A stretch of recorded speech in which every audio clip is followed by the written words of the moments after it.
Welcome to Unpack Reboot, and I'm right here, all alone.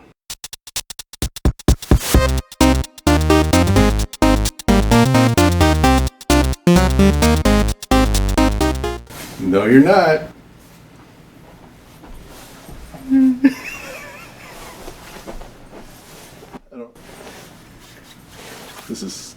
The weather's been a little bit cold and frigid where I've been. I had poles. I was going to ski in, but that didn't work. So now I'm hiking in the winter.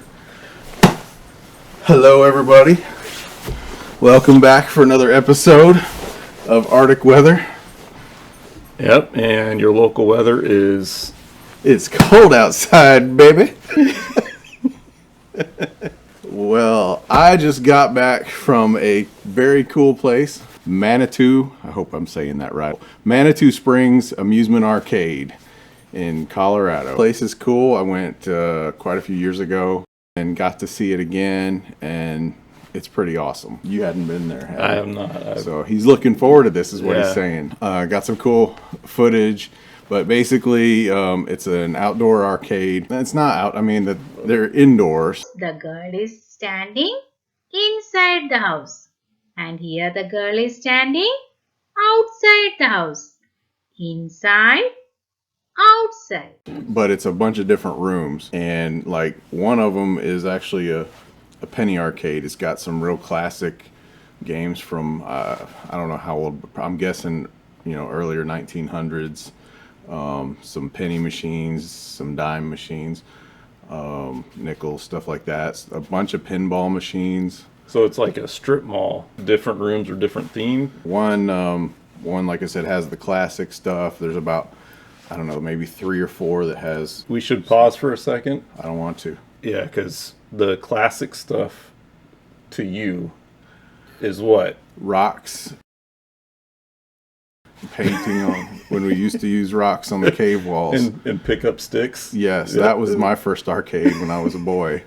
So he paid money to get into this, to pick up sticks and paint on cave walls. So like I said, the very classic. I'm not talking like retro 80s and stuff, although they had that, but I'm working my way up through the decades. So they had a bunch of the really old stuff. I mean, they even had the like the nickel machines that you put it in and you do you peek through it and it flips cards to make a little movie and stuff like that. They had a bunch of rides outside these places for the kids, the quarter rides and cars and characters to ride around on. Then they had a room, like a couple, I think, rooms with like skee ball machines and, all the way up to DDR and a bunch of 80s arcade games too, like brand new stuff like Championship Pac-Man with all the gimmicky lights and stuff on it, and I think Injustice 2 with dispenses cards. So I mean, we're talking like all eras. It's a pretty cool place if you have a chance to go. So most modern arcades, though, you get like a card to swipe money. Mm-hmm. Do they have like nothing like that? How do you get your nickels and pennies and all? Everything was still coin. Now the newer games, they did take the liberty of jacking up the price to $1 and stuff. So I went to the bank beforehand and brought coins to Manitou Springs. Brought rolls of quarters, rolls of nickels, and dimes and pennies. A good idea.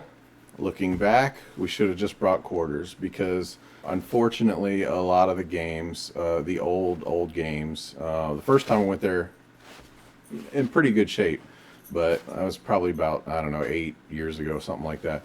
This time, a lot of them had out-of-order stickers, which was really kind of sad because... I'm sure a lot of it is, one, the manpower to even do anything with it, and 2, just finding parts for some of those. Then having someone knowledgeable on some of those old ones, because... So it was cool to see them. I'm glad they're there, but it was sad that a lot of them you couldn't do anything with. There'd be several in a row, with the out-of-order sticker, and then even the ones that did function, some of them were like the little hockey spin game. Characters was always spinning, so if you were the other guy, you could control which way he spun. This other guy was just going straight up nuts in a circle. So but a very cool place. Like I said, they have change machines. And then one of the cool rooms, it was for employees only, but if you peek through the window, it was a whole bunch of memorabilia, arcade stuff. One of the workers actually walked out when I was peeking in the window. I don't know if he thought I was breaking in or what, but I mean, if you looked like you do now, they probably thought you were breaking in. Look like I'm skiing. But he said it was like the guy who founded it. It was his own like personal kind of treasures place, and just had all this cool stuff. And I guess it used to be out to the public. Was there anything really cool, like game-wise, that you've never seen before that was really fun to play that surprised you, maybe? There was pinball machines, because I know they, you know, for the most part, slowed down on a lot of the pinball machines nowadays, but they actually had, like, you know, Ghostbusters pinball and Guardians of the Galaxy, stuff like that, that, you know, I didn't even know were around. It was kind of cool seeing those. More modern games, you know, well, I think it was Injustice 2 that... it was like a card game where it actually you paid and it popped out like a trading card to battle with. You know, cool if you know what you're doing, but if not, you just get you got a nice card and probably bend it up in your pocket going home.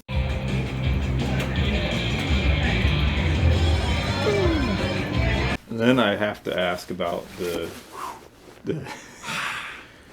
before you pass out here and I have to finish the video by myself. I'm getting a drink. The redemption counter, the ticket counter, I saw some very odd looking like statues. Like, was it just absolute random stuff that you could redeem tickets for? It looked like, I mean, it looked like there was like dragons, fairies, and then random toys. And there was a lot of normal stuff. You know, your typical, like you said, Chuck E. Cheese counter where you can get candy and rings and stuff. And I don't know if the candy was from the 1920s, but half the prizes there was still are. Some weird things. I mean, some of the prizes probably been there quite a long time, I would say, but it was very random. I think any game and prize they could get a hold of, they did. They just threw it in the ticket counter. They did. When they found out the owner stashed something wasn't worth money. See, this is what having no budget does. You get snow made from dog toys. Dog toys. It's quality. Until next time. Peace out. Word. I'm going to get out this coat now. This pom-pom hat I got here. So, if in case he doesn't pass out, just please, you know, like and subscribe. Woo!